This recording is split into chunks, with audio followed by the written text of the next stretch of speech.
I know we pray every Sabbath in our synagogues for the King and the royal family, and I know that the other faith leaders are so honoured to be here.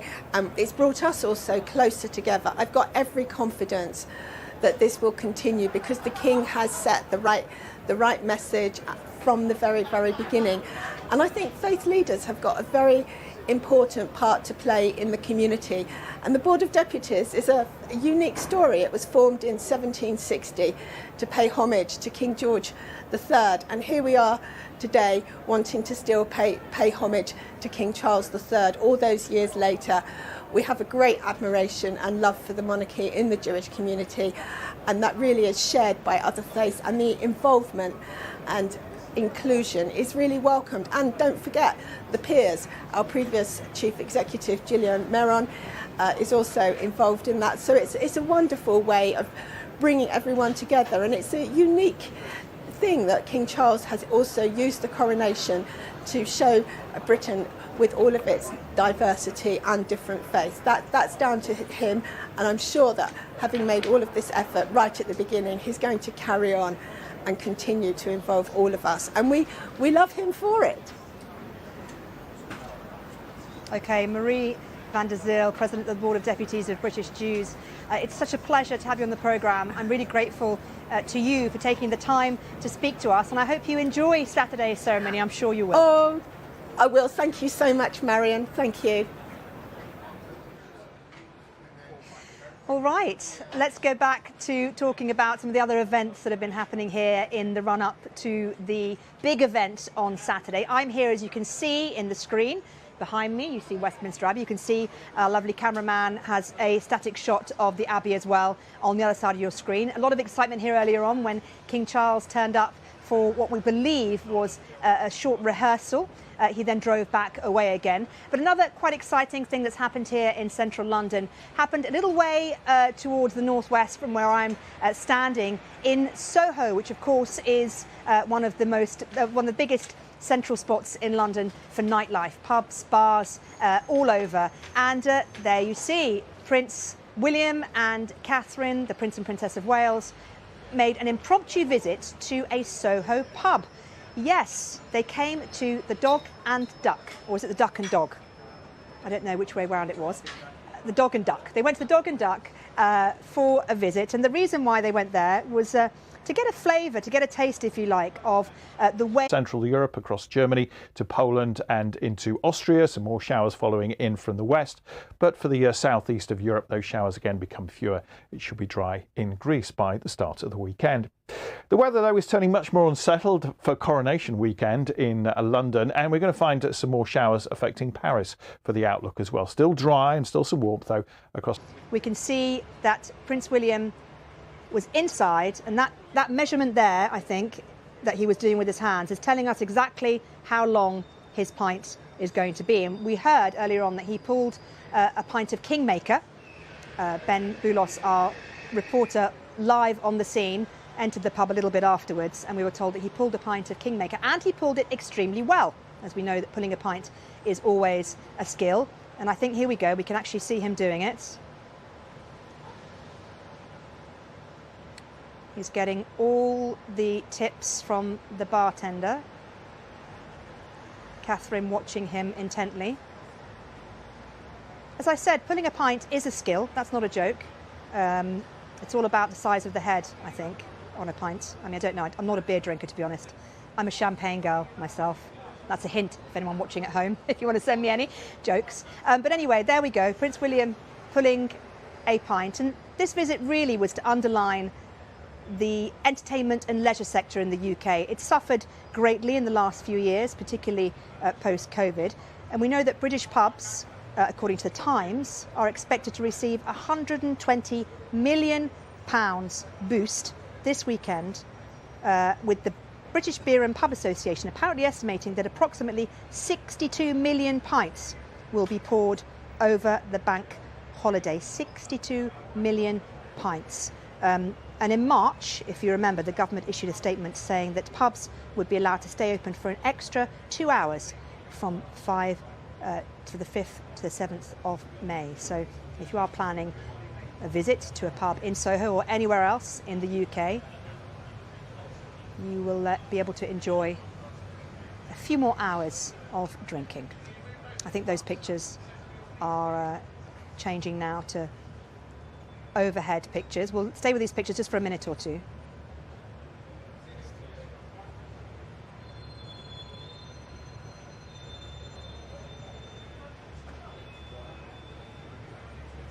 So we heard from Ben Boulos that the Prince and the Princess spent nearly an hour greeting crowds in Soho, and Ben spoke to a few people who actually just turned up in Soho to go to the theatre and suddenly were confronted with this scene, and the next minute they were meeting the Prince and Princess of Wales. So absolutely amazing scenes there in Soho in London. And that's it from me here in Westminster Abbey for this BBC special.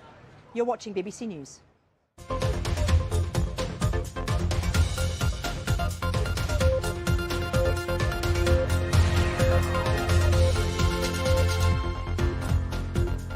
The European Central Bank raises interest rates once more into rising inflation, but drops a commitment to further rate hikes from its statement.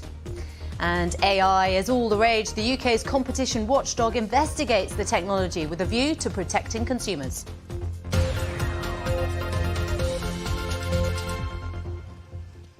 Hello there and a very warm welcome to World Business Report. I'm Victoria Valentine. We're going to start with what's going on in the Eurozone because the European Central Bank has now raised interest rates by 0.25 percentage point, less than previous increases, in what is being viewed, at least in some circles, as a sign that Eurozone borrowing costs may soon reach their peak. The move mirrors the US Federal Reserve's decision to raise rates by 0.25 point as well on Wednesday. Now, central banks both sides of the Atlantic have dramatically raised their rates since last year in response to a surge in inflation. Well, we can speak now to Professor Christian de Boissieu, who's Emeritus Professor of Economics at the Sorbonne University in Paris. Professor, the lending surveys from the banks suggest that a credit crunch is looming. We know that sort of pricing pressures are beginning to stabilise. Does that suggest to you that the era of credit cycle tightening has actually come to an end? You know, I would first, good afternoon. I would say that, you know, this credit cycle is not over yet. It is true that it is becoming more and more difficult for people to borrow, given the rise in borrowing rates. But I guess that, you know, if you take the example of the Eurozone and the ECB, I expect further increases in key rates of the ECB before the fall. That is, the cost of borrowing will continue to increase. There could be some credit rationing, but I would not speak of a credit crunch. It is too early, I think. The Eurozone banks declared this week that credit conditions and loan demand is tightening at the fastest pace they've seen since the global financial crisis in 2008. What impact is that likely to have on inflation? You know, inflation is still very high in the Eurozone because if you look at April figure in annual terms, it is still 7%, which is too high, and the ECB, like the Fed, wants to come back to 2%, but this will take some time. There is a lag in effect here because the ECB has started to increase its key rates 1 year ago, perhaps too lately compared to the US Fed or the Bank of England. But, you know, there is a lag in effect about 1 year or between 1 and 2 years if you look at the impact of an increase in such key rates. And therefore, we could say that it will impact the demand negatively, perhaps in the second part of this year. But Professor, I understand what you're saying about there being a lag in the effect of monetary policy, but the problem is people have to pay for food now. They've got to fund their businesses now. So what are they likely to do given that interest rates are continuing to rise? Yeah, you know, they will. In France, if I take the French case, there is a beginning of a crisis in the real estate sector due to this increase in the borrowing rates. And therefore, concerning the point that you are making about inflation and food prices, people are obliged to trade off between various types of consumption, and they are coming back to, I would say, plain food. If you look at the impact of this in a country like France, this trade-off and this reallocation of private consumption concern all classes of income and not only the poor people. You're absolutely right. Professor, thank you very much. Professor Christian de Boissieu from the Sorbonne, thank you. Thank you. Now, this feels like something we are reporting every single day now. Another day, another US bank seeking a financial lifeline as a crisis in confidence in the country's banking sector continues. This time, it's the Los Angeles-based Pacific Western Bank that's in talks with potential partners and investors after shares in the lender tanked. But that was alongside several other US regional banks as well. Well, shares in Pacific Western were down 52% on Wednesday. And the last time I looked, they're down a further 35% in pre-market trading. Our confidence in the entire industry, especially in mid-sized lenders, has been shaken after a series of failures. We can cross now to Michelle Fleury in our New York bureau. Michelle, I mean, this seems to happen quite often, doesn't it? I mean, we've had, I think, the US regulators seize control of 3 banks now. I mean, how similar is Pacific Western to Silicon Valley Bank, the one that started all of this back in March? Look, I mean, I think the similarity is about confidence. It takes a long time to build up trust. It takes, as we're seeing, days, hours for that to erode. And I think what is happening is that after Silicon Valley Bank, investors were spooked and they started to ask themselves, well, who else might be facing similar problems, or who else do we question how good their risk management is, or who else might be sitting on assets that perhaps are not worth as much as they once were. And so that's really what we've been witnessing, is in some ways a consequence of higher interest rates, a kind of a fallout, if you like, of this kind of increase in rates, and how that's affecting these regional banks. I think after the 2008 financial crisis, there was so much focus on banks that were too big to fail, and a lot of the regulation concentrated on that. And about 10 years after, people started to feel, well, these smaller banks, we shouldn't put them under so much scrutiny. And then suddenly here we are today. Just looking at Pacific Western more generally, about 3/4 of their lending is to property, which is, of course, another area of concern at a period of rising interest rates. I don't know if you heard, I was just talking to Professor Boissieu, and he says that he doesn't think we are anywhere near the end of the credit tightening cycle. If that's the case, how many more of these lenders do you think we're likely to see in trouble over the intervening months? I mean, that sentiment was also echoed by Jerome Powell yesterday, the Federal Reserve Chair, in his press conference when he announced the latest rate hike. He said that credit conditions were tightening and they weren't sure what effect that would have on the broader economy. And alarm bells have been ringing about the property market and the commercial property market in particular. Charlie Munger is a sort of a big fish here. He works for Warren Buffett, the kind of billionaire investor at his company, and he has been sounding the alarm bell about this. So there is lingering concerns about what's coming in the future. But right now, I think what we're seeing is these regional banks trust eroding, and each time that happens, you see these runs on their share price. As you mentioned, in pre-market trading, PacWest was down about 40% because yesterday they said they were exploring a potential sale of the company. There are other regional banks also coming under pressure. And so the kind of fear continues. But the question is, how big a problem is it for American consumers? At this point, not so much, and I think that's why you saw Jerome Powell yesterday not too concerned at this point. And raising rates again. Thanks very much, Michelle. Michelle Fleury in New York. OK, let's talk about what's going on with AI, because policymakers keep reassuring the public that the banking sector is resilient, but also that AI doesn't prove to be too much of a problem. And here in Britain, the competition watchdog is launching a whole review, and that includes things like chatbots, things like ChatGPT. You must have heard of that by now. It comes amid growing concerns about the rapid development of generative AI accessible technology that can create text, images, video that's barely distinguishable from output by us, by humans. Regulators worldwide are stepping up their scrutiny of AI, given its explosion into general use worldwide, and fears over the impact on all sorts of things from jobs, industry, copyright, the education sector, privacy, among many, many other areas. The tech expert Stephanie Hare explains what the focus of this review is likely to be. Well, it's going to focus mainly on two things. Because this is the CMA, the Competition Markets Authority, is going to be focusing on ensuring open competition and consumer protection. That's very, very different than what we've been hearing many leaders in AI in the past few weeks warning about, which is about an existential threat to humanity. OK, now, I mean, it was only in the last few weeks that sort of the godfather of AI was quit, and he essentially talked about the dangers of AI. I mean, do we actually even know what the risks are with regard to consumer protection?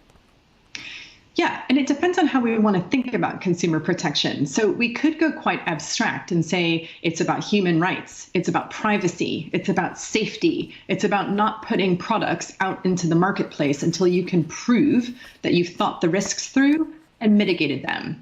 But that's not happening. We've already released so many of the generative AI technologies that most of us have been playing with now for a few months, like ChatGPT. That's been since before Christmas time. So it's great to have these aspirations, but right now there's no way to enforce that. There's no legal protection for consumers at all. Do you think, with regard to this particular review, that the CMA is actually going to take any kind of enforcement action as a result of these findings, or is it just sort of a fact-finding mission at this stage?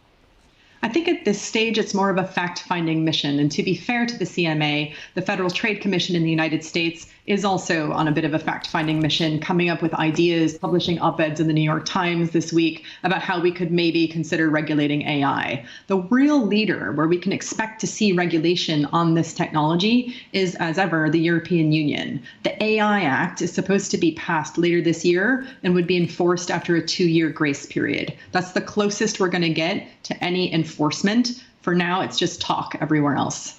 But in the interim, this is going great guns. I mean, so many people, as you were saying, around the world are already experimenting with this technology, and companies are embedding it into their sales practices. Exactly. So I think it's probably going to be a better time to be a lawyer than a regulator, because the lawsuits that are going to happen as the harms start emerging from this and being demonstrated will have greater traction in a court than it will take for us to pass a new law, get it ratified, and then for the regulators to take action. Let's have a quick look at some other stories for you. The oil giant Shell has significantly beaten its own expectations with a net profit of $9.65 billion. That was despite the fact that energy prices have come down.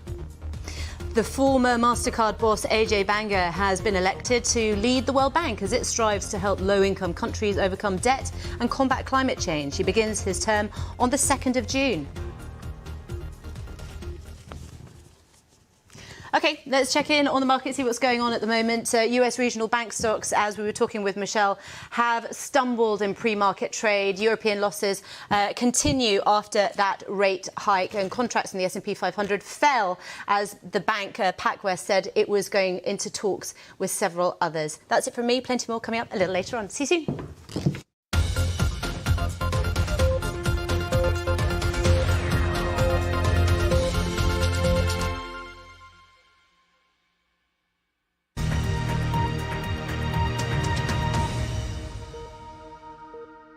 The railway of the future. Gone are the signals.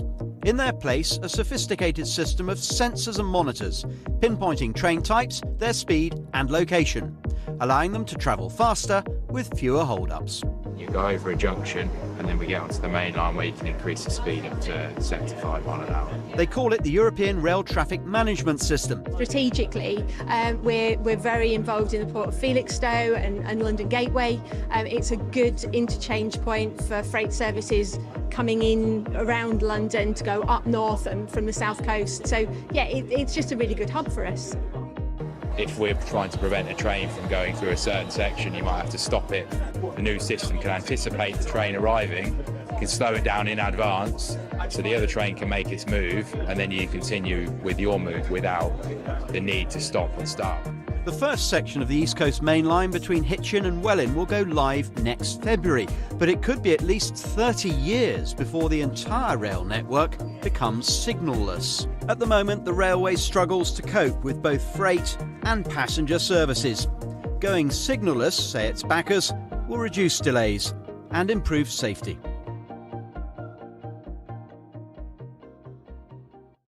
Hundreds of people across the world have one task: withdraw as much money as possible.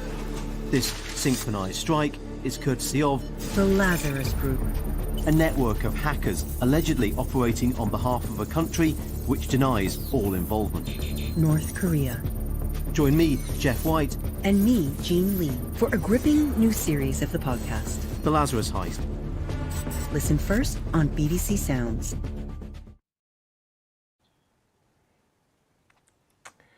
You're live with BBC News. Time to catch up with all the day's sport. Let's join Betty. Hi, Betty. Hi, Lucy. Thank you so much for joining us. Manchester United manager first time. Well, United travelled to the Amex knowing a win could move them up to third, 7 points clear of fifth. If you get beaten, you want to have revenge, and that is normal. That they have a huge motivation to beat us, but yeah, we have to match that. And not only match that, we have to do more. We have to show more, that we are more hungry than they had to win this game. A 33-year wait for the Serie A title could be over for Napoli later. They'll be crowned champions of Italy if they manage to get at least a point against Udinese tonight. They've been on the verge of winning the league for several days now and could have it done on Wednesday night. But Lazio spoiled the party by winning their game against Saluzio 2-0. Needing a win to keep their ultra-slim hopes alive, Lazio led early through Felipe Anderson before Tomo Basic sealed the points in stoppage time. It's likely, though, they've only postponed the inevitable as Napoli just need 1 point from their final 6 matches to secure the title. Laura Veen-Reuter is the latest women's player to have ruptured her anterior cruciate ligament. She's the 4th Arsenal player to sustain the injury, joining Vivian Miedema, Beth Mead and Leah Williamson, who injured hers just over a fortnight ago. Veen-Reuter was substituted in the 82nd minute of Arsenal Women's Champions League semi-final match against Wolfsburg. Arsenal have said that the Austria international will undergo surgery in due course and will be sidelined for an extended period. ACL injuries usually keep players out for 6 to 9 months and regarded as one of the worst injuries to happen to a player. Some breaking news in rugby union then in the last few hours. England women have appointed the former New Zealand head coach John Mitchell to be their new head coach. Mitchell was the men's forwards coach in the late 1990s and the defence coach up until 2 years ago alongside Eddie Jones for England. He says there's an opportunity to build on their Six Nations campaign, which England won. Also joining him is Sarah Hunter, who retired in May. The former captain is taking over as the transition coach and will work with both the women's team and the Pathway programme. Now in golf, this year's Ryder Cup in Rome will not feature some of the nation over the past few years. Lee Westwood, Ian Poulter and Sergio Garcia, who is Europe's all-time record point scorer, are ineligible after resigning from the DP World Tour. This comes after they received £100 fines and suspensions for their involvement in the Live Tour. The fact that these players are no longer eligible for the Ryder Cup, they're no longer eligible to be vice captains or captains going forward for future European Ryder Cup teams. And I think those views are probably echoed by an awful lot of European golf fans, because we're talking about players here who've been iconic for Europe during a period of unprecedented success in the Ryder Cup. And that's all the sport for now. Betty, thank you so much. Good to see you. The first images from Europe's new weather satellite, Meteosat-12, have just been released. The spacecraft sits 36,000 kilometres above the equator and was launched in December. It's currently in a testing phase that will last most of the year. When Meteosat-12's data is finally released to meteorological agencies, it's expected to bring about a step change in forecasting skills. Warnings of imminent hazardous conditions should improve greatly. This is something called nowcasting, the ability to say with greater confidence that violent winds, lightning, hail or heavy downpours are about to strike a particular area. Live to Exeter in southwest England, we can talk now to Simon Keogh, who is the Met Office's Head of Space Applications and Nowcasting R&D. Simon, that is quite a title. What does it mean? What do you do? Thanks, it is quite a title. So basically my team has a very special mission, which is to help the Met Office and its customers around the world to get the benefits of data from space, to improve situational awareness, which means just literally know what's going on in our environment right now, and also to know more about what's going to happen in the very short term by using those observations to drive models and methods that allow us to determine what the big numerical models might struggle to do in the very short range. So, for example, looking at very severe convective events. So how do you see these new images that you're going to be getting from the satellite helping your clients and helping people make decisions about their lives? Well, I think it's important at this point to just point out to your global audience that weather forecasting as a whole gives a return on investment to the taxpayer of about 14 to 1. And there's not many things that government is investing that can show you a 14 to 1 return. And where that return comes from is through things like the aviation industry, for example. Weather forecasts are a tremendous enabler for the aviation industry, and they move people and goods around the world and enable global trade to actually happen. So it's a really important sector for us. And these improved images that we're going to get from MTG are going to enable us to provide even better aviation services. Now, you might remember in 2010 that a certain volcano went off in Iceland and aviation basically ground to a halt around much of Europe at that time. And since then, we've learned a lot about how to use data from weather satellites to help us get a better handle on what's happening with volcanic incidents, for example. So now we can't just track where the ash is going. We can actually tell you a bit more about the particle size distributions and so on, and the ash concentrations and where it's moving to. And that's the sort of information you need if you're an airline and you want to know what's going to happen to your aircraft engines in more detail when they fly through regions where there's that sort of contamination. So that's just one application of many. In addition, we're going to be getting high resolution data from this imager, and I've just seen the first images today with the rest of the world. I think they're absolutely brilliant. We're going to high resolution data more frequently, which gives us a really good handle on those very fine scale storm structures, which can actually be some of the most destructive storms. Some of the most destructive storms might only be a few kilometers in size, and yet, you know, they might wash away a village.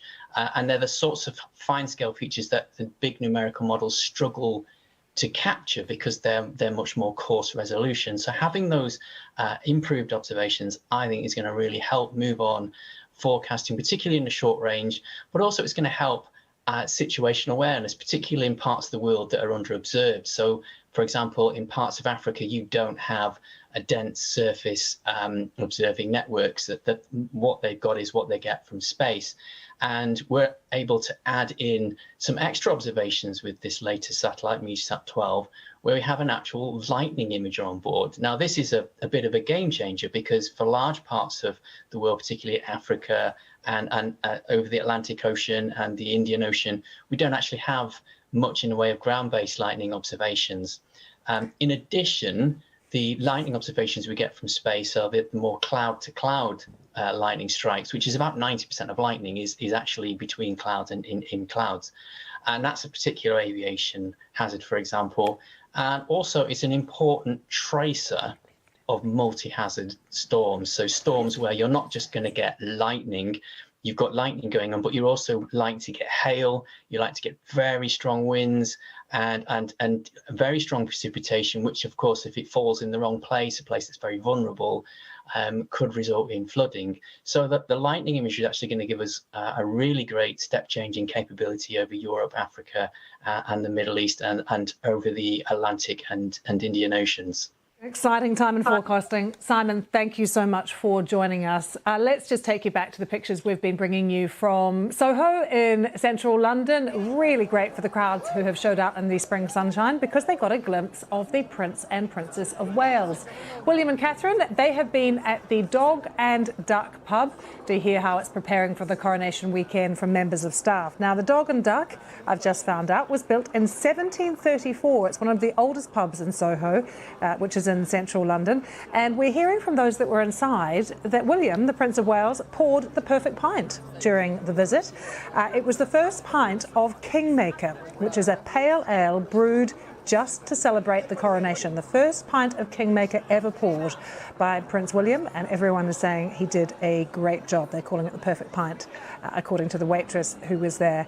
And as you can see, everyone had their phones out, taking lots of pictures. They stopped and chatted with the crowds as well. Catherine was telling one young woman who was there that they're ready for the coronation. There's a few more ducks to get in a row, she said. Wonder if that was in reference to the Dog and Duck, where they are, but that everything has been going well. And earlier, they travelled on the Elizabeth line, which is the newest tube and rail line here in London. It was the Elizabeth line named after the late Queen, of course. They went to Tottenham Court Road Station in Soho. You can see them here. And apparently they both used an Oyster card, which is the card you use when you're travelling around on the London Underground. So they went from the tube back up to Soho to the Dog and Duck, we understand, where they had a pint of cider after pulling that pint of Kingmaker. All ahead, of course, of the coronation, which is due to take place on Saturday. We've got so much coverage for you here across the BBC, so do stay with us.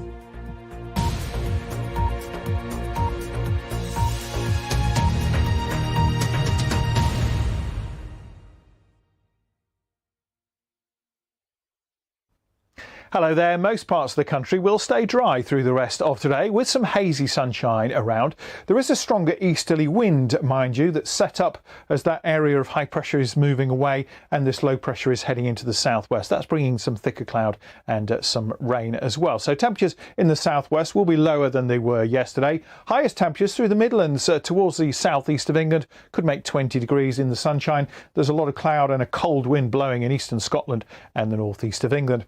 But it's the cloud in the southwest that's signalling a change because we've got some wetter weather here that will steadily push its way northwards up into the central belt of Scotland, with showers following into the south later.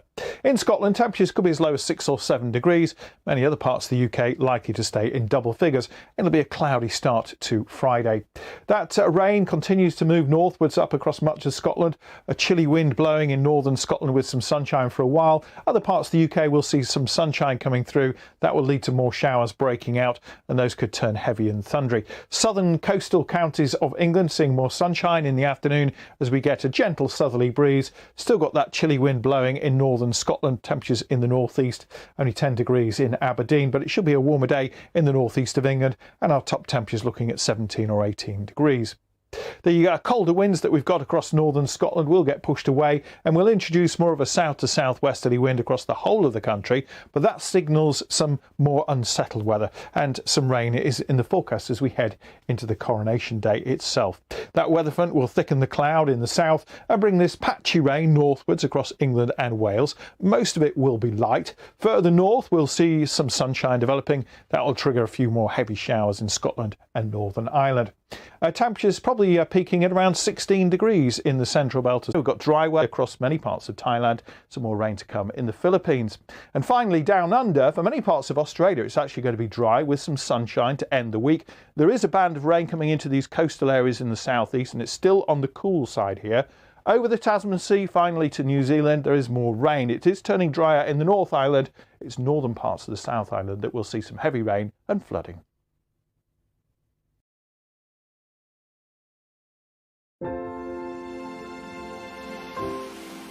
all these sandbanks like this appear and disappear. And that really influences the way that the people live and adapt. Can you hear the sounds of the wildebeest? It's everywhere, isn't it? 3D sound. Yes. The world is fast-moving and can be confusing. So let's talk about it. 5 Live Breakfast with Rachel and Rick. Listen on BBC Sounds. We'll lift everything. Behind every headline, there is a human story. This is Our World, The living culture. a series of documentary films that reveal the human drama at the heart of global events. Життя триває, у нас 2 дітей. Our World. Watch on BBC iPlayer.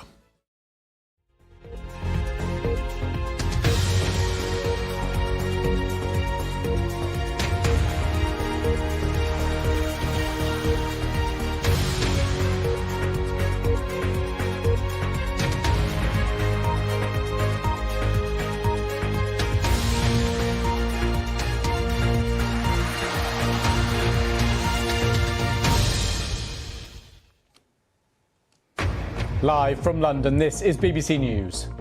In Russia, President Vladimir Putin has made his first TV appearance since an alleged attempt on his life. Most of the world is not afraid. The aggressor must fear the full power of justice, only him. Yet, this is our historical responsibility. And I'm Katty Kay live at Westminster Abbey, where the preparations are underway. The choir has been rehearsing and the crowds are gathering ahead of the coronation on Saturday.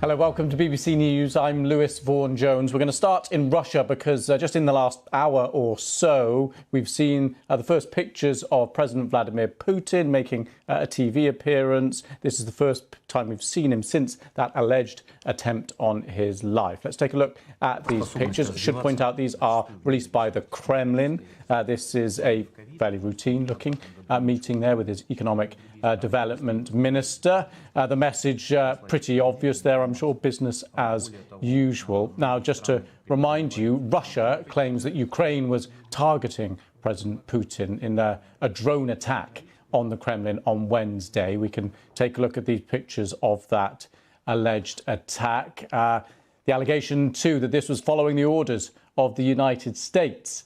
Both Ukraine and the US have denied any involvement whatsoever. Russia launched a series of air raids on Kyiv overnight in apparent retaliation. But authorities say all the strikes were intercepted by air defences. And you can see these air defences actually working here in these pictures. Strikes also reported Zaporizhia and Odessa too. Well, our Russia editor, Steve Rosenberg, has been monitoring the Russian response to all this. Well, the Kremlin continues to claim that this was a Ukrainian drone attack. But today, it went one step further and suggested that America was actually behind the explosions over the Kremlin without providing any evidence, really, to back that up. So President Putin's spokesman, Dmitry Peskov, he told journalists this. He said that decisions about such actions, such terrorist attacks, he said, are made not in Kiev but in Washington. And he maintained that it was America that chose the targets for Ukraine. Time for some context. The Kremlin likes to blame America for the war in Ukraine. Russia often accuses the West of waging war against Russia on the territory of Ukraine. This is basically part of the parallel reality created by Moscow about what is happening there. But it's important to keep in mind that in reality, in February 2022, it was President Putin who ordered the full-scale invasion of Ukraine. Meanwhile, in a statement, Russia's foreign ministry claimed that the sabotage activities of the Ukrainian armed forces were gaining unprecedented momentum, and it added that Russia reserves the right to take retaliatory measures. So thanks to Steve for that update there from Moscow. We're going to look at Ukraine now because President Volodymyr Zelensky has been on one of his rare trips outside of Ukraine, and he's called for a fully fledged tribunal to hold Russia accountable for its war of aggression against Ukraine. Now, he made those comments in a speech after visiting the International Criminal Court. Has symbolic importance, of course, coming less than 2 months after the ICC issued that arrest warrant for Vladimir Putin on war crimes charges. Right, let's take a listen now to what Zelensky had to say.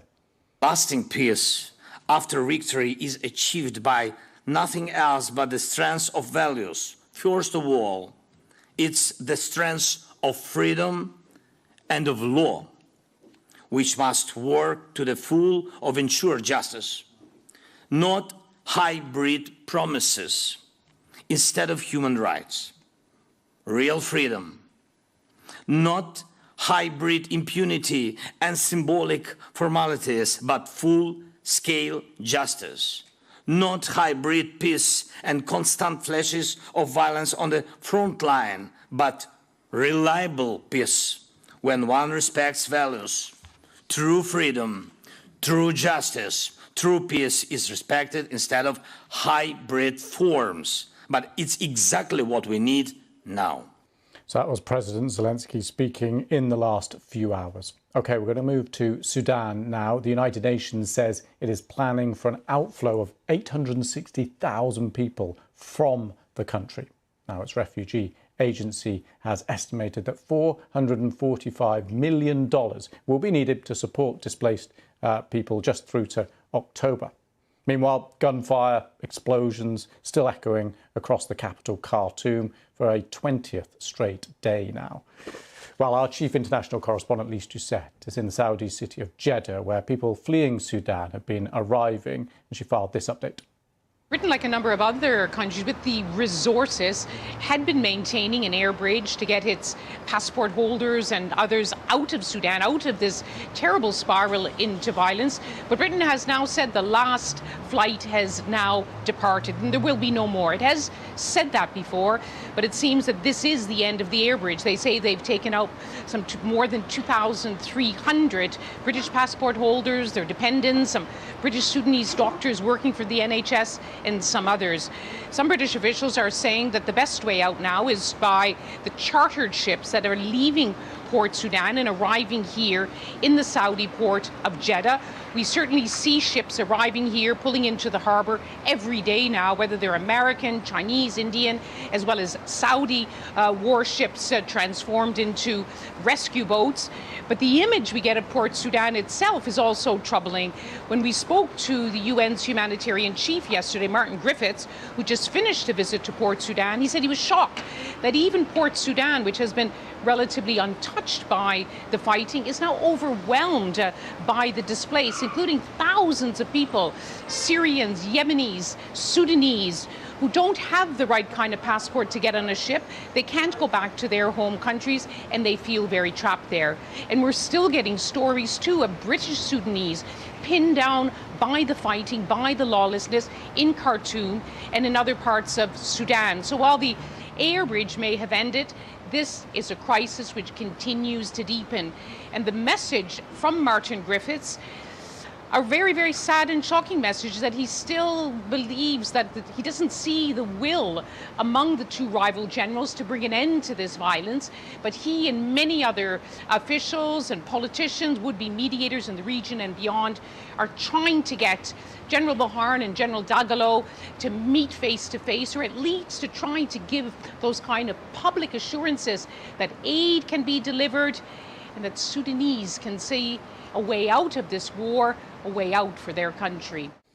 Thanks to Lise for that update there. And a little later in the programme, we're hoping to speak to someone currently trapped still in Sudan, trying to get out. But unfortunately, their passports, we're told, are actually trapped in an embassy, effectively, when the fighting broke out. So they can't get to them, so they can't get out. A really difficult and, of course, dangerous situation. We'll be hoping to speak to them a little later.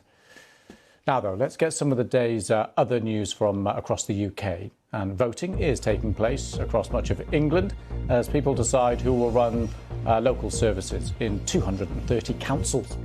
Around 8,000 councillors' seats and 4 local mayoral posts are up for grabs. For the first time, voters will need to show photo ID in polling stations. The oil giant Shell says it made a profit of $9.65 billion in the first 3 months of the year, significantly more than some analysts had expected. But it's unlikely to ease the pressure on the company and its rivals over the amount they're profiting from soaring energy prices caused by the war in Ukraine, of course. And the Prince of Wales has poured a perfect pint during a visit to a London pub in the Soho area of central London. William and his wife Kate travelled to the Dog and Duck on the tube, and they both ordered a pint of cider.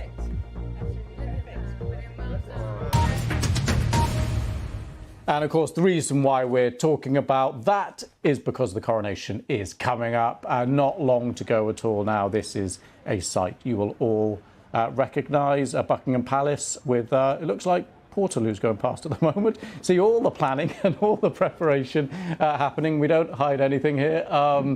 Absolutely necessary, of course, to have all the kind of services ready to go, because so many people are expecting to be in and around Buckingham Palace this weekend. It is pretty busy there, of course, as you see people already there wanting to be just a part of it, even if not much is happening right now. But it won't be long before the pomp and the pageantry gets underway this weekend. And just from through those gates that are there that we can see, we'll see the carriages, we'll see the King as they leave there, and all head down to Westminster Abbey, not far away. They'll go down the Mall and then through the bottom of Trafalgar Square, down Whitehall for the service in Westminster Abbey, and then they'll make pretty much the same trip back in reverse back there to Buckingham Palace. So it will be an extraordinary day, an extraordinary set of images and pictures, and of course we'll be capturing all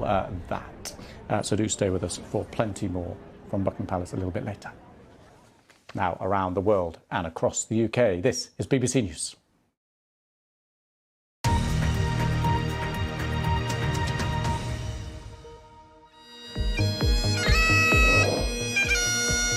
There was a musical start to the well-dressing celebrations in the East Staffordshire village of Newborough.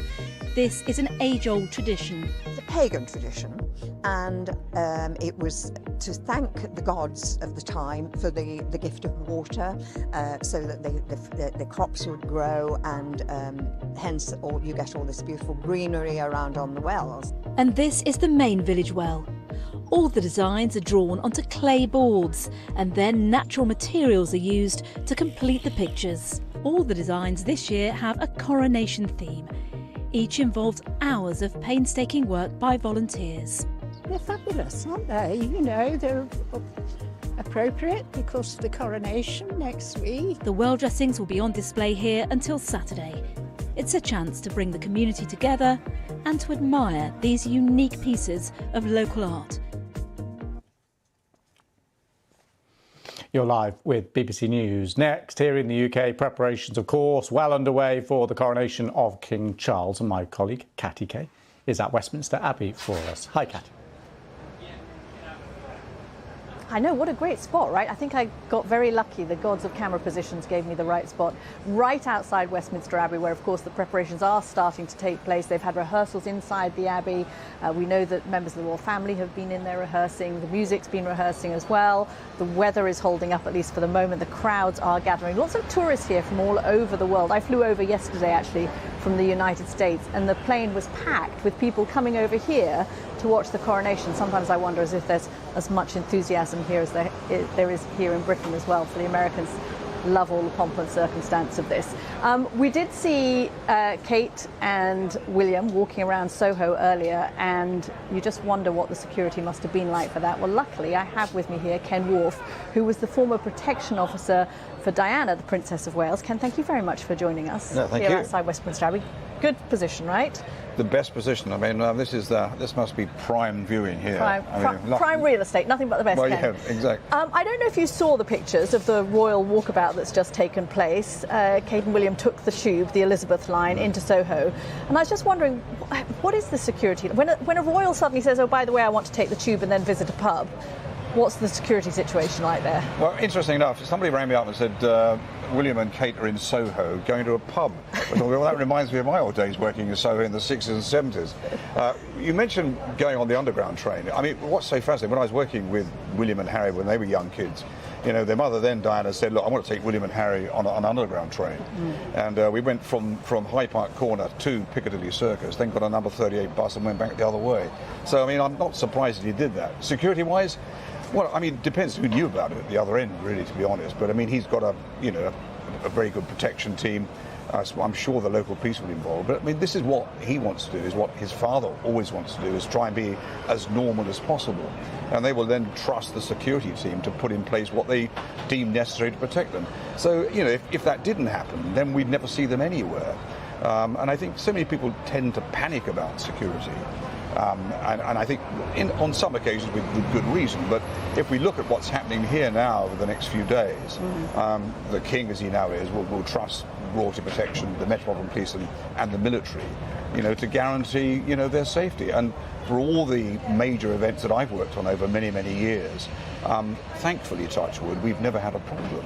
How much does it change things? I'm thinking, I was here for the Jubilee, I was here for the funeral, and I was thinking, I mean, my goodness, everything went off smoothly. But I'm thinking all of those foreign leaders and heads of state who come in, how much does it change the security situation when you've got a whole load of foreign heads of state and royalties coming in as well? Well, I don't know how many heads of state and those that will be given protection. I mean, let's not forget the sort of our own ministers of state that will be given protection.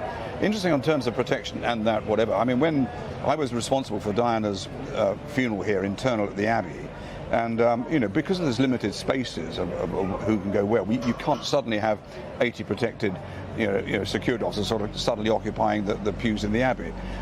So it works, and we've always had a reciprocal arrangement with foreign heads of state. And you know, one thing's for certain, more than anything, that this Abbey will be totally secure as it is now. So, I mean, there's never a problem. So you didn't have sleepless nights before big royal events? I never had sleepless nights, only because, you know, having worked on so many over so many years, I mean, it's not just state occasions, but it's the Trooping of the Colour and visiting heads of state. There's such a good format in place. And it's well tried and tested. And if there is a mistake or major mistake, the first thing that happens is the Commissioner of Police gets in touch with the Home Secretary and then puts that right. So, you know, I'm very optimistic. I mean, I will be very surprised if there was any major incident here. What we will have, I'm sure, within that perimeter is the odd fixated individual that wants to make a statement about something or about nothing. But hopefully that will just pass on by and be dealt with by the police. How much has the technology of security changed? And we've heard reports that, you know, there's facial recognition being used around the coronation. We know there are CCTV cameras everywhere. I mean, it's different from the days when you were doing protection. Even every year it seems to get different. Does the technology make it is it a very different game now? Well, I think the technology has it's improved what we already have. I mean, you know, sort of very basic functions of policing still hold true. But of course, it's great to have that assistance. I mean, I mentioned a moment ago that when there's a mistake, you know, that's the best time to sort of improve it. I mean, the biggest correction was when Her Majesty the Queen was on horseback going to the Trooping of the Colour when we had those shots from the crowd. Well, that was a major turning point in security. For the first time, you know, policemen were facing outwards towards, you know, the procession. Now, of course, the police face inwards. And of course, and with that, there was additional security within the crowd itself that followed the procession. So every time there is a problem, plain clothes as well, exactly. So yeah. you know, it's very, very well policed. And of course, with that comes the additional technology you talk about. You know, improved radio equipment, for example, the very simple things like that, you know, 30, 40 years ago were very bad. You know, now the technology improved to give us a much better clarity of communication. So, yeah, I say I'm very optimistic that I think we'll get away with this one. Good day for optimism. Ken, thank you very much for joining us. So interesting to hear how the technology has changed, of course, and that there will be as well plainclothes. You see the police officers in uniform, but there will, of course, also be plainclothes officers amongst the crowds as well. Some people have said they want to protest. It is, of course, their democratic right to protest, but there will be a police security presence. And the funeral Jubilee went off without a hitch as well. Let's go down to the Mall. I was just down there earlier today talking to people who've already been camping out for some of them for 4 or 5 days, waiting to be the first to see the coach go past in the Mall route there. Graham Satchell, our correspondent, is down there on the Mall. Graham, what's it looking like? It's looking busy here on the Mall. You can see it's already full of people who've been here some time, even though the coronation itself isn't until Saturday morning. We are Thursday, so still almost 2 days to go, but there are people determined to get the best view they can. The Mall itself is festooned in flags, and it will be quite some spectacle here on Saturday morning. We've gathered a couple of people here who are determined to be here on Saturday morning: Fidelia, Teresa and Jim. Fidelia, let me ask you first of all, you're from Nigeria, that's right? Yeah. Why are you determined to be here on Saturday? Just to witness the coronation of the king. I want to have my fun here. I want to see how it's been done here. I want to know the difference between Nigerian coronation of our kings and that of the England. Yes. Thank you. And it's a moment of history, isn't it? Yeah, it is. It's a moment of history. So I want to experience the history. I want to be part of the history. Lovely. Thank you. Teresa and Jim are here on holiday from Connecticut. Yes. And Jim, why do you think it's important for you guys to be here on Saturday? Well, what an opportunity, once in a lifetime. I mean, we just happened to be in London for this, and not for this, for something different. And I'm like, oh my goodness, we got to go. We got to scope it out even today, figure out how we can see the wave and see as much as we can see. And as Americans, so maybe I have the wrong impression of this, but I mean, obviously, for British people, or a lot of British people, this is our king. Yes. But for the Americans, I mean, it isn't, is it? But why is it important for you to try and be here for this? Well, it's funny. We were planning to come here on a non-tourist time, and we booked it a year ago, and ended up here on the very weekend. And I said, this is amazing, because I've always followed the royalty. It's always been intriguing. I think Americans are intrigued with it because it's so different than our culture. But I'm just excited. I said we have to embrace the craziness and get in the crowds and feel what it's like to be in this culture at this time. I think, but I'm really excited. What an honor to be a part of the historical event. Yeah, totally. I want a crazy hat. Okay, well, there are lots of people here, I'm sure, will sell you a crazy hat. You can see, so we're just going to have just the briefest of moments of quick chats with one of the ladies here who've been camping. So let's have a quick chat. Let me just ask your name. Hi, it's Mel. Mel, when did you get here? I just arrived today, so I haven't done any camping yet. No, and do you have a tent? I do not have a tent, I have a chair. This is where I will be sleeping. Yes. And you do realise that the forecast is for quite heavy rain over the next 48 hours. Are you going to be all right with that? We've been avoiding looking at the weather. It's not going to rain. This obviously means a huge amount of you to sit in a chair waiting for this. Why are you here? Yeah, I just think it's going to be an amazing experience. I wouldn't have missed it, really. It's a once in a lifetime thing, really. So yeah, it's just going to be a really great event. It's already getting, such a good atmosphere here. So yeah. Mel, thank you very much indeed. Thank you. Mel, just pretty much near the front of the queue, you can see the queue here, Buckingham Palace, and they will have quite a sight to see when it comes to Saturday morning. Graham, thank you. And of course, we have seen polls suggesting that interest in the coronation is not as high as it might have been, that there is some declining support for the royal family, but I tell you, if you spent any time down on the Mall today, that is not the impression that you will get. I spoke to one family with 3 small children who'd been camping out there for the last couple of days. They're going to stay there until Saturday. The children were so well behaved, better behaved than my children I think have ever been, even at home. And they were sleeping on the floor and with colouring books, and very excited about the coronation coming up. So I think when it comes to it, there will be a great sense of festivity, and yes, lots of American tourists, Lewis, as well. Indeed, Catty, brilliant stuff. Thanks very much for that. Just a little bit more to mark your card, effectively, about how things will work over the weekend, because Saturday's formalities will begin in the morning when the King and Queen leave Buckingham Palace to make their way to Westminster Abbey. And our royal correspondent, Sarah Campbell, has been taking a look at the route.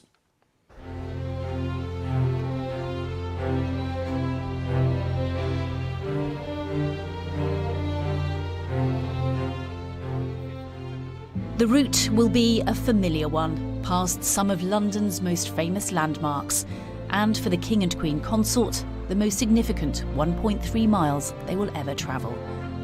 Along the way, the flags have been raised and finishing touches added for a ceremonial event not seen in this country for 7 decades.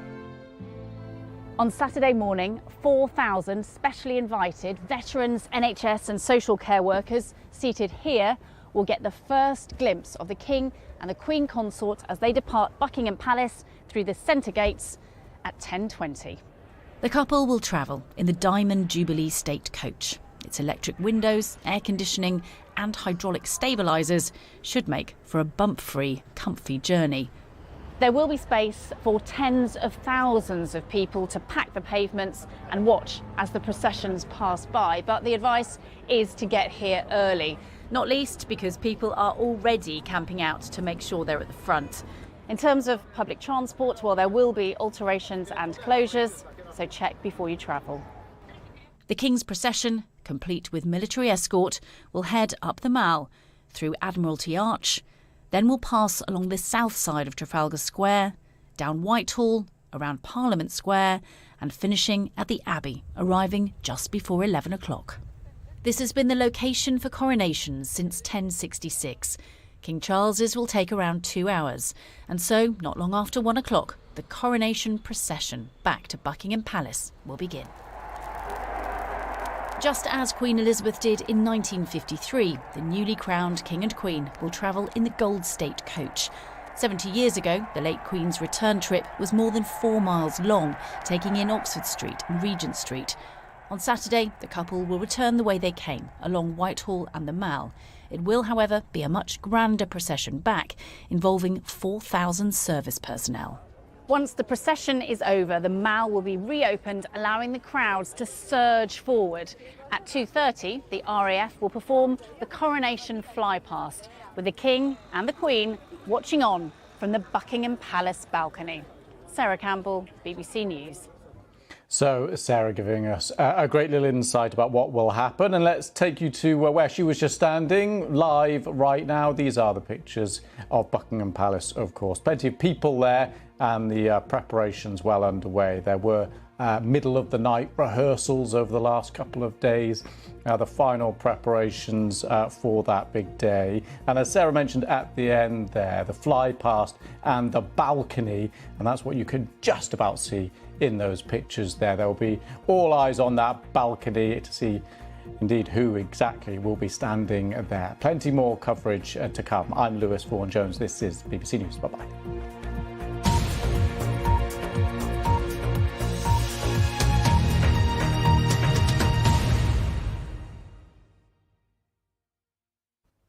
Hello there. Most parts of the country will stay dry through the rest of today with some hazy sunshine around. There is a stronger easterly wind, mind you, that's set up as that area of high pressure is moving away and this low pressure is heading into the southwest. That's bringing some thicker cloud and some rain as well. So temperatures in the southwest will be lower than they were yesterday. Highest temperatures through the Midlands towards the southeast of England could make 20 degrees in the sunshine. There's a lot of cloud and a cold wind blowing in eastern Scotland and the northeast of England. But it's the cloud in the southwest that's signalling a change, because we've got some wetter weather here that will steadily push its way northwards up into the central belt of Scotland, with showers following into the south later. In Scotland, temperatures could be as low as 6 or 7 degrees. Many other parts of the UK likely to stay in double figures. It'll be a cloudy start to Friday. That rain continues to move northwards up across much of Scotland.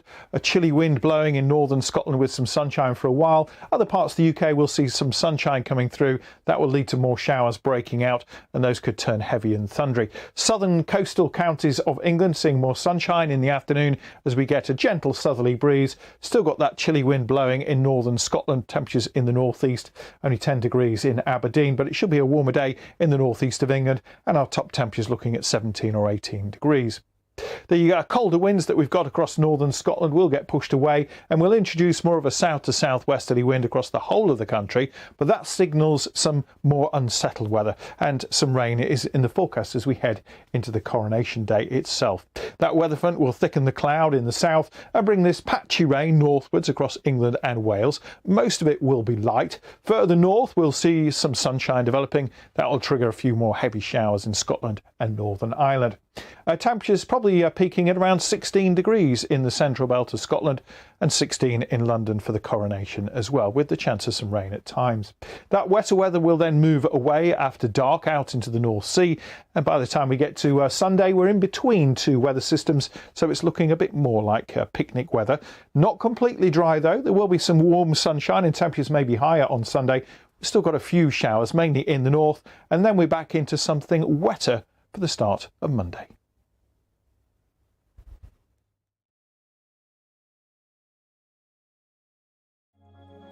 Join us to celebrate the coronation of Their Majesties King Charles and Queen Camilla. Witness history in the making with a weekend of special events, including live coverage of the coronation service at Westminster Abbey and front row seats to the coronation concert featuring some of the biggest acts in music. Celebrate the coronation with us on BBC One and iPlayer. Morning. Come and have a seat. Now, of course, I'm not going to go easy on you. There are some really big questions we've got to try and get answers to this morning. But I'll be fair, and we just want to hear what you've got to say. So, shall we get on with it? We're rolling. Here we go. Join me to hear from the biggest names inside and outside politics. Sunday with Laura Kuenssberg. Watch on BBC iPlayer.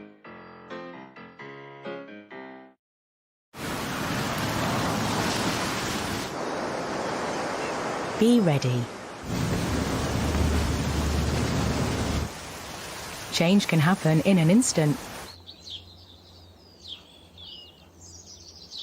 Check on the BBC Weather app.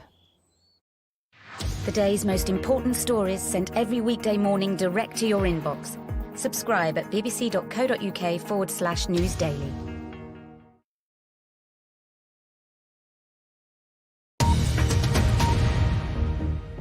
This is BBC News, the headlines. President Zelensky stresses the importance of bringing the Russian leader to justice during a speech at the International Criminal Court in The Hague. Most of the world is not afraid. The aggressor must fear the full power of justice, only him. Yet, this is our historical responsibility. In Turkey, with less than 2 weeks to go to the elections, opinion polls suggest the country's leader, Erdogan, could be defeated after 20 years in power. And a new Alzheimer's drug has been shown to slow the disease by about a third.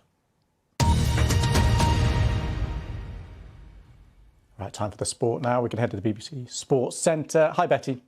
Hello, good afternoon. Manchester United manager Erik ten Hag says he's expecting Brighton to be out for revenge tonight when they travel to the Amex. They only met 10 days ago when United won their FA Cup semi-final on penalties, preventing Brighton from getting to their first cup final in 40 years. But they go again today, and this time the prospect of European football is on the cards. Brighton are 8th in the Premier League, but with 3 games in hand, while United travel to the Amex knowing a win could move them up to 3rd, 7 points clear of 5th. If you get beaten, you want to have revenge, and that is normal. That they have a huge motivation to beat us, but yeah, we have to match that, and not only match that, we have to do more. We have to show more that we are more hungry than they had to win this game. Roy Hodgson says managerial changes late in the season in the Premier League is very strange. He's speaking after Sam Allardyce replaced Javi Gracia as Leeds manager for the final 4 games of the season. He and Hodgson are 2 of 6 Premier League managers who will finish the season on an interim basis. A total of 13 managers have been sacked this season, which is a Premier League record. I do find it a little bit strange to see that there are so many changes so very, very late in the season now, where really I don't quite know what the new manager is really expected to do. You know, there is no magic, there is no dust that you sprinkle over the team. You can only work with the players who are there, so it'll be if the players really can react to a new manager, I guess, and find something they haven't found before. But if I was the owner of a club, I'd be asking the question, if they find something that's not been there before, what stopped them up to this point? A 33-year wait for the Serie A title could be over for Napoli later. They'll be crowned champions of Italy if they manage to get at least a point against Udinese. They've been on the verge of winning the league for several days now and could have done it last night, but Lazio spoiled the party by winning their game against Sassuolo 2-0. Now, they needed a win to keep their slim hopes alive. It's likely, though, they've only postponed the inevitable, as Napoli just need that 1 point from their final 6 matches to secure the title.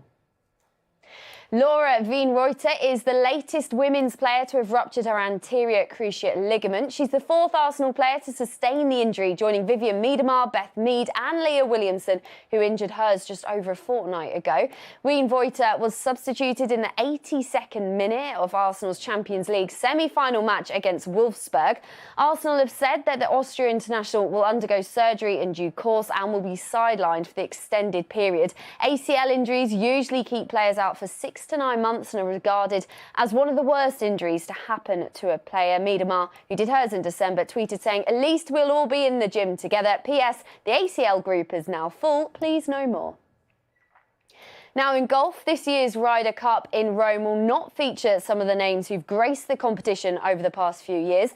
Lee Westwood, Ian Poulter and Sergio Garcia, who is Europe's all-time record point scorer, are ineligible after resigning from the DP World Tour. This comes after they received £100,000 fines and suspensions for their involvement in Live Golf. The fact that these players are no longer eligible for the Ryder Cup, they're no longer eligible to be vice-captains or captains going forward for future European Ryder Cup teams. And I think those views are probably echoed by an awful lot of European golf fans, because we're talking about players here who've been iconic for Europe during a period of unprecedented success in the Ryder Cup. Well, that's the latest sport from BBC Sport. We'll be back later. Goodbye. Betty, thanks for that. Now, Ukraine's President Volodymyr Zelensky has said Vladimir Putin should face a tribunal to be held accountable for what he called his aggression and criminal actions in Ukraine. Zelensky was speaking at the International Criminal Court in The Hague, a day after Moscow accused Ukraine of attempting to assassinate the Russian leader. This morning, there were more attacks on Kyiv as Russian drones targeted the city for a fourth time this week. Here's our Ukraine correspondent, Hugo Bashega. A visit packed with symbolism. President Zelensky in The Hague, urging justice. He listed Russia's alleged war crimes in his country, including the torture and killing of civilians and the bombing of Ukrainian cities, and called for a tribunal to hold President Vladimir Putin accountable. We all want to see different Vladimir here,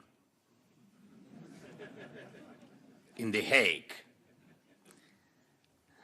The one who deserves to be sentenced for these criminal actions right here in the capital of the international law. And I'm sure we will see that happen when we win, and we will win. Overnight in Ukraine, Russia went on the attack again. Kyiv was targeted for the fourth time in a week. And in Russia, another apparent drone attack. The target, a large oil refinery near the Black Sea. Incidents like these are becoming more frequent. Russian officials often put the blame on Ukraine. Moscow is also accusing Kyiv of being behind this drone attack on the Kremlin yesterday. Russia claimed this was an attempt to assassinate President Putin, something Ukraine has strongly denied.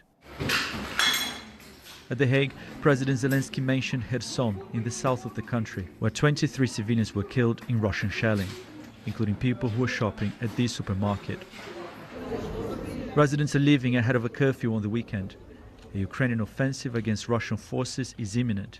For now, civilians are the ones on the move. Hugo Bashega, BBC News, Kyiv.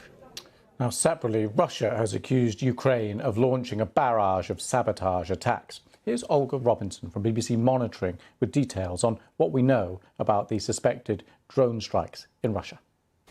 Yesterday's alleged drone attack on the Kremlin is the most high-profile suspected drone strike in Russia, but it's not the only one. Now, let me talk you through some of the other ones. Here's a map of incidents that reportedly involve drones that we have been tracking on Russia's territory and on the territory of the annexed Crimea and the Russian-occupied territories in Ukraine since the start of the year. Quite a few of them, as you can see, well over 20 in fact, and they largely focus on the areas around the border with Ukraine, that's Bryansk region, Belgorod region, but also the territory of the annexed Crimea and the port city of Sevastopol in particular. We also know that these attacks have targeted infrastructure or both in Russia and in the annexed territory. So that includes this oil storage facility in Sevastopol just last week, and also another oil storage facility in Russia's south, and that happened literally last night. This is a really fresh incident. We also know that some airfields have been targeted in this suspected drone attacks. And as you can see, again, we're talking about Crimea and Russian territory being affected. But how do we know that these are Ukrainian drones? Well, the simple answer is we don't know for sure, because the Ukrainians have never claimed responsibility. But in cases like this, sometimes this is footage from February of a drone that crashed in Moscow region. We can see that the footage is very, very similar. The wreckage is very similar in appearance to this drone that is manufactured in Ukraine. Now, with the military parade in Moscow scheduled for next week, and also they talk about the Ukrainian counteroffensive, it is very likely that these reported incidents, we're going to see more of them in the coming days and weeks. So we'll continue tracking them and we'll report on them as we go along. Thanks to Olga for that. Now to Turkey, where voters will head to the polls to elect a new president in just 10 days. The country's long-time leader, Recep Tayyip Erdogan, is facing a range of challenges, including soaring inflation. The presidential vote comes less than 3 months after earthquakes that killed more than 50,000 people and displaced more than 5.9 million across Turkey and northern Syria. And President Erdogan is facing a real threat from Kemal Kılıçdaroğlu. He's the leader of the opposition alliance. He says he wants Turkey to be less authoritarian with an outlook towards the West. Well, our senior international correspondent, Orla Gurin, has been speaking to him and some of his supporters, and we can speak to her live now. Orla, good to see you. All presidential elections like this, of course, have very high stakes, but this one particularly right now. I think, yes, in Turkey it's regarded as the most pivotal election in decades. We have now President Erdogan facing his biggest ever threat in his 20 years in power, both as president and as prime minister. His challenger, as you mentioned, is the opposition leader Kemal Kılıçdaroğlu. He has a lead, a narrow lead in opinion polls. And he's offering a very different kind of style of leadership, a very different view of Turkey. He's appealing very much to the young. There are 5 million Turks who will vote for the first time in this election. He's promising to bring democracy and freedom back to this country after the steady erosion of freedoms under President Erdogan. And he's also promising to shift Turkey's focus back towards the West. Now, when we caught up with him on the campaign trail in Izmir, he was radiating a kind of calm confidence, but this will be undoubtedly a fight to the finish, and it could go to a second round. I asked him first what would be the biggest change if he became president of Turkey. Özgürlük, gençlerin özgürlüğü. Freedom for the youth as soon as possible. And I'm telling the youth they can criticize me freely. I'll make sure they have this right. They want democracy. They don't want the police to come to their doors early in the morning just because they tweeted. People have been saying to me in the last few weeks that they are worried for your safety, that they're even worried for your life now that you are ahead in the polls. Do you have any concerns about your safety? Erdogan and his supporters can't scare me. I made a promise to this nation. I'll bring democracy and freedom.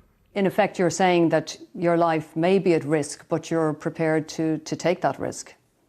Politics in Turkey is a bit like this. Do you think there's a danger that the government and President Erdogan will refuse to accept the results? We've already had the Interior Minister saying that the elections will be a coup backed by the West. This sounds like they're already preparing to dispute the result if you win. We don't trust Erdogan or his Supreme Election Council or his judges. We've said it many times. By having more than one observer in every polling station, we want to ensure the votes are cast properly and that the counting is done securely and recorded and signed. We have been taking precautions to achieve this and working on it for a year and a half. If you become president of Turkey, what will be more important for you? Relations with Russia or relations with the West? Relations with the West. In 1963, we declared our will to join the European Union. We want to become part of the civilized world. Erdogan does not think that way. It's the opposite. He wants to be more authoritarian. The difference between us and Erdogan is the difference between black and white. We want free media. We want complete judicial independence. Erdogan wants a structure that relies completely on him, where no one expresses their opinion. What do you think should happen if he does lose power? Would you like to see him face charges for any of his actions during his 20 years in power? Or might there be some kind of immunity deal on offer? If he or any of his allies have been corrupt, all the details will be revealed by officials, and the matter will be handed to the authorities. I have no intention of destroying him with hatred or anger as he does. I believe the state must be governed by justice. Well, one of the biggest unknowns here now, one of the biggest concerns is whether or not the results will actually be accepted when they emerged. You heard there that the Interior Minister, Suleyman Soylu, has made a comment claiming that the elections on May the 14th would actually be a coup. And there is a growing sense here with every day that passes as the elections get closer. There is a feeling of anxiety. Many people who you talk to here say they are afraid of what could unfold between the first round on May the 14th and the expected second round on May the 28th. Now, I asked Kemal Kılıçdaroğlu if he thought President Erdogan would go quietly. He said, we will retire him, we will put him into his corner. But there are many here who find it impossible to imagine that the authoritarian strongman leader who has had such a tight grip on this country over the past 2 decades would simply agree to fade away, assuming, of course, that he is defeated. I also asked Mr. Kılıçdaroğlu if he had any guarantees from the security services, from intelligence services, from the military, that they would back him if he emerged as the winner at the polls. Now, he really wouldn't be drawn on that beyond saying that everybody had to accept the democratic will of the people and that would have to be respected. But I think for many here, there are a lot of question marks and a lot of concerns about whether or not events here in the coming weeks. Now, around the world and across the UK, this is BBC News.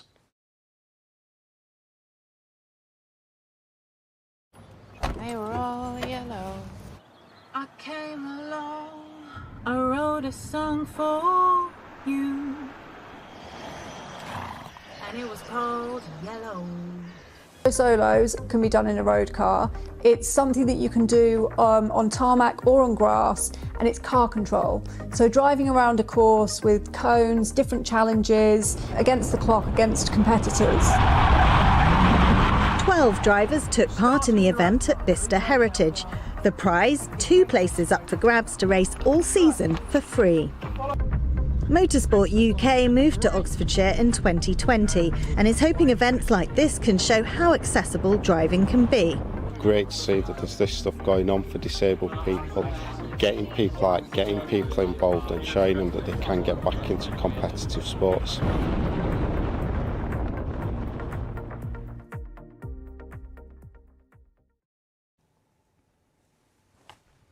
You're live with BBC News. Next, we're going to take a moment just to look at ultra-marathon running, because one 26-year-old British man has set himself the challenge of running the length of Africa by completing 360 marathons in 240 days.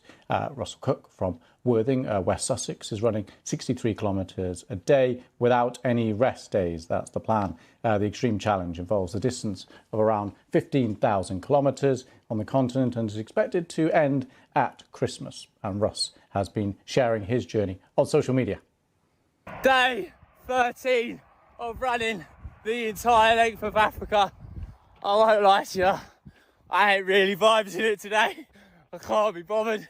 I could just see a massive hill in front of me and I'm like, lad, why? I love that, Cliff, and I love the fact that, Russ, you are managing to smile, kind of. Joining me is Russ Cook, as you can see, and also ultramarathon runner Carl Baxter is with us as well. We'll speak to Carl in just a moment. First, though, Russ, why on earth are you doing this? Well, mate, we need a challenge, eh? We've only got a little bit of time on this big floating rock called Earth, so we might as well make the most of it, eh? Well, you're certainly doing that. Now, this idea of running a marathon every day without a break at all, how are you trying to do this? How are you going to do it? Well, mate, it's pretty simple, really. You just go 1 foot in front of the other, hit those 1s and 2s all day long, and then get your 8 hours of sleep in, and same again tomorrow, rinse and repeat. What about the dangers along the way? What are you wary of? Well, there is a few dangers. You know, there's a few lions and, you know, we've got a few borders to cross. There's the Congo rainforest, the Sahara Desert. But, you know, that's all part of the game. So I'm just looking forward to it. You know, can't control that necessarily. So we just adapt and overcome as we see these things and keep marching forward. Love it. Just tell us where you are right now, then. I'm not entirely sure. I'm in South Africa. I'm literally in the hard shoulder. I'm just... I've still got another 15k of stomping left to do today. So I'm in like some mountainous, deserty region. There's really not much about, to be honest. I'm kind of heading towards Springbok, if anyone knows that. Good stuff. Stay there. Don't go anywhere. We're just going to quickly bring in Carl here, ultramarathon kind of expert. What do you make of this idea of running a whole continent? What are the kind of challenges here? I think it's a fantastic opportunity that he's got. Chance of a lifetime, and I don't blame him. If I was younger, I'd be doing it as well. What are the kind of ultramarathons that you do and you take part in? Well, I've done like the Three Peaks Challenge, obviously from Scotland down to Wales, non-stop. I've done the Tunnel Ultra, and I'm doing one starting tomorrow, running across the Severn Bridge for 200 miles. But nothing at the length that Russ is doing. But even still, none of those sound appealing to me. What is the appeal of doing these extraordinary... We all have issues in our life, and for me, this is how I deal with mine, and I would imagine Russ is the same. It becomes an addiction. I've got an addictive personality, and I would imagine Russ has, and it's just something that you want to do and you want to keep on doing. All right, Carl, quick message to Russ. Oh, man, I think he's doing fantastic. Just keep going. And I'm sure he's going to do it and enjoy every day of it. All right, Russ, I'm going to come back to you because there are some practical questions. You've got the message of support from the expert there. Some of the practicalities, how are you sleeping and planning things like that? Because presumably you don't know exactly where you're going to be, or do you know exactly where you're going to be in advance? How's all that working? Well, I'm lucky enough to, I've got 3 boys in a support van. They're also my camera crew. So we're kind of ragtagging it along together. I do my running for the day, and then they come and pick me up, and I sleep in the van. We've got some bunk beds in there. And then, yeah, we just head back on the road next day. And you're clearly, just from listening to you, got that mental positivity that is pretty infectious. And I'm sure that's a big part of it. But there must be times when you're running along where it starts to get you down.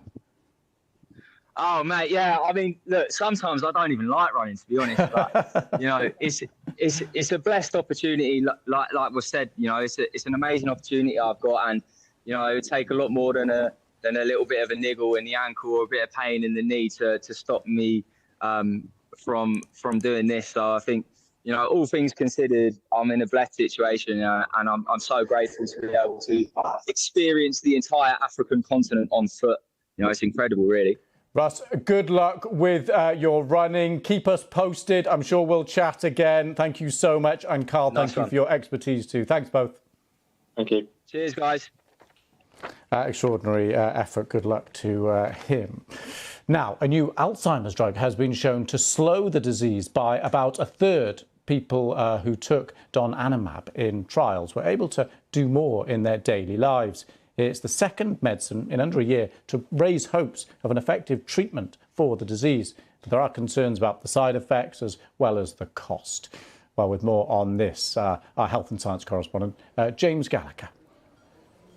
OK, so when we think about Alzheimer's disease, you have to think of this as being a disease that we just haven't been able to treat. There are no treatments that change the course of this disease. So you get headlines like this: Alzheimer's drug slows the disease by a third, and that becomes a really significant moment in the course of the disease. Now, this isn't a drug that's going to stop Alzheimer's disease or reverse the damage that's already been done, but the way that it works is that when it's given to somebody, it slows the course of the disease so that that decline happens more slowly, allowing people to keep doing the things that they want to keep doing, living independently in their own homes for longer. So that's the hope that these drugs, this one and the one that we reported on last year as well, will actually bring in the future. And so just talk us through, you mentioned it there, but just how does it work? Okay, well, it's clever, and let me take you through it, because when we reported on lecanemab, which was the other drug last year, we had some nice graphics, and both drugs work in exactly the same way, so we can kind of walk through it with you. So, when you have Alzheimer's disease, you get a build-up of toxic proteins inside the brain, and that's what these red dots here, it's called beta amyloid. Now, the two drugs, the one this year and last year, the way that they work is they're an antibody, and you give that into the body, and what it does is it goes into the brain and it starts sticking to this beta amyloid, the toxic protein that builds up inside the brain. And this is a massive signal to the immune system. It tells the immune system, find it and clear it out. So the point is that at the end you end up with a brain that has far less of this amyloid inside it, and that's how these therapies are working. James, that's absolutely fascinating, and if it works, fantastic, but of course people have to have access to it. Yeah, there are two massive problems here. So the first one is going to be the cost. So we know how much this drug, lecanemab, the one from last year, is about $25,000 per person per year. We don't know how much donanemab, the one that's been reported more recently, is going to cost, but these are going to be expensive drugs, and that immediately rules it out for huge numbers of people all around the world. The second great challenge is that we aren't actually that good at diagnosing Alzheimer's disease. So what you have to do is be able to do a brain scan or take a spinal fluid sample and actually have a look at what's going on inside the body to figure out, well, do you have this amyloid building up inside the brain, inside the body? Because only in those cases are these drugs going to work. So if you have different types of dementia, then these drugs aren't going to be great. So we need to have a revolution in diagnosing the disease as well as having these drugs. Fascinating. James, thank you so much for that. That's it. I'm Lewis Vaughan-Jones. This is BBC News.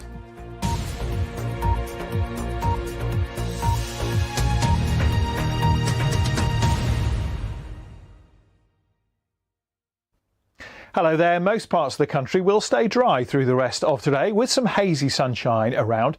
There is a stronger easterly wind, mind you, that's set up as that area of high pressure is moving away and this low pressure is heading into the southwest. That's bringing some thicker cloud and some rain as well. So temperatures in the southwest will be lower than they were yesterday. Highest temperatures through the Midlands towards the southeast of England could make 20 degrees in the sunshine. There's a lot of cloud and a cold wind blowing in eastern Scotland and the northeast of England.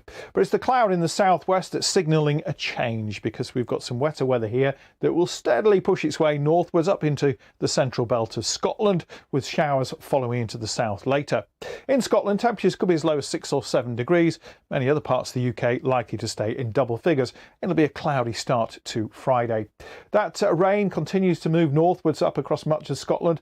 A chilly wind blowing in northern Scotland with some sunshine for a while. Other parts of the UK will see some sunshine coming through. That will lead to more showers breaking out, and those could turn heavy and thundery. Southern coastal counties of England seeing more sunshine in the afternoon as we get a gentle southerly breeze. Still got that chilly wind blowing in northern Scotland. Temperatures in the northeast only 10 degrees in Aberdeen, but it should be a warmer day in the northeast of England, and our top temperatures looking at 17 or 18 degrees.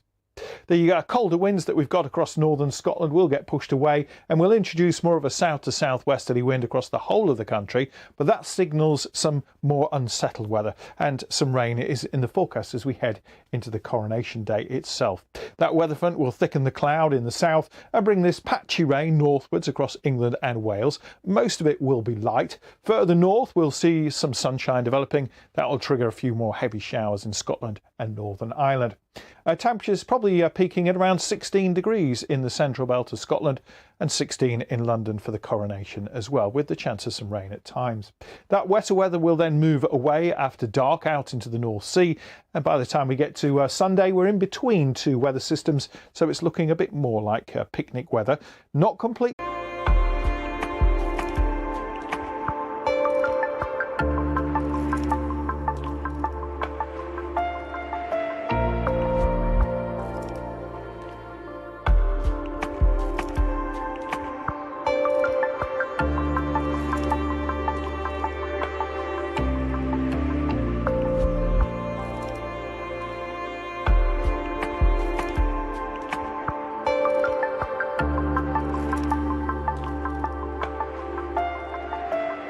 It's all about augmented reality. Continue on its path towards Europe, towards NATO.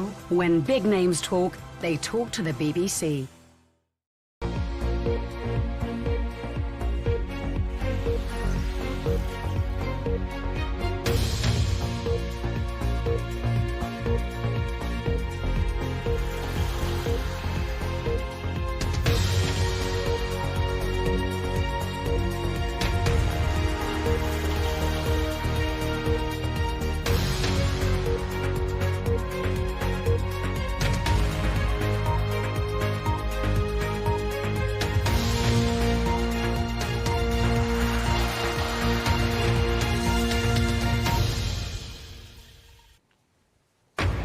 Live from London, this is BBC News. In Russia, President Vladimir Putin has made his first TV appearance since an alleged attempt on his life. President Zelensky stresses the importance of bringing the Russian leader to justice during a speech at the International Criminal Court in The Hague. Most of the world is not afraid. The aggressor must fear the full power of justice, only him.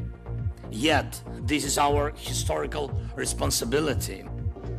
In Turkey, with less than 2 weeks to go to the elections, opinion polls suggest the country's leader, Erdogan, could be defeated after 20 years in power. And with just 2 days to go until the coronation, excitement is building on the Mall, where crowds are camped out waiting to see the king.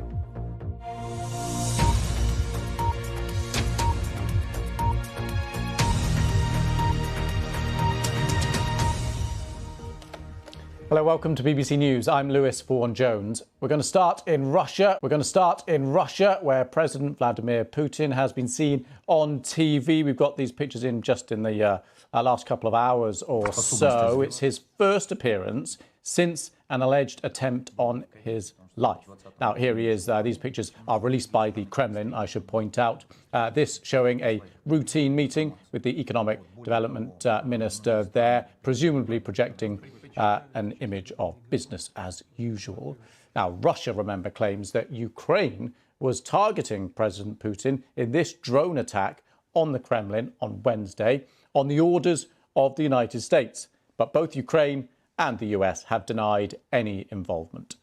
Russia launched a series of air raids on Kyiv overnight in apparent retaliation. But authorities say all the strikes were intercepted by air defences, which you can see working here in these pictures. Strikes also reported in Zaporizhia and Odessa. Well, our Russia editor, Steve Rosenberg, has been monitoring the Russian response to all this. Well, the Kremlin continues to claim that this was a Ukrainian drone attack. But today it went one step further and suggested that America was actually behind the explosions over the Kremlin, without providing any evidence, really, to back that up. So President Putin's spokesman, Dmitry Peskov, he told journalists this. He said that decisions about such actions, such terrorist attacks, he said, are made not in Kiev but in Washington. And he maintained that it was America that chose the targets for Ukraine. Time for some context. The Kremlin likes to blame America for the war in Ukraine. Russia often accuses the West of waging war against Russia on the territory of Ukraine. This is basically part of the parallel reality created by Moscow about what is happening there. But it's important to keep in mind that in reality, in February 2022, it was President Putin who ordered the full-scale invasion of Ukraine. Meanwhile, in a statement, Russia's foreign ministry claimed that the sabotage activities of the Ukrainian armed forces were gaining unprecedented momentum, and it added that Russia reserves the right to take retaliatory measures. Thanks to Steve for that. And while all that...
The United Nations is predicting that 860,000 people are going to leave the country. Its refugee agency has estimated $445 million will be needed to support displaced people, and that's just through until October. Meanwhile, gunfire, explosion.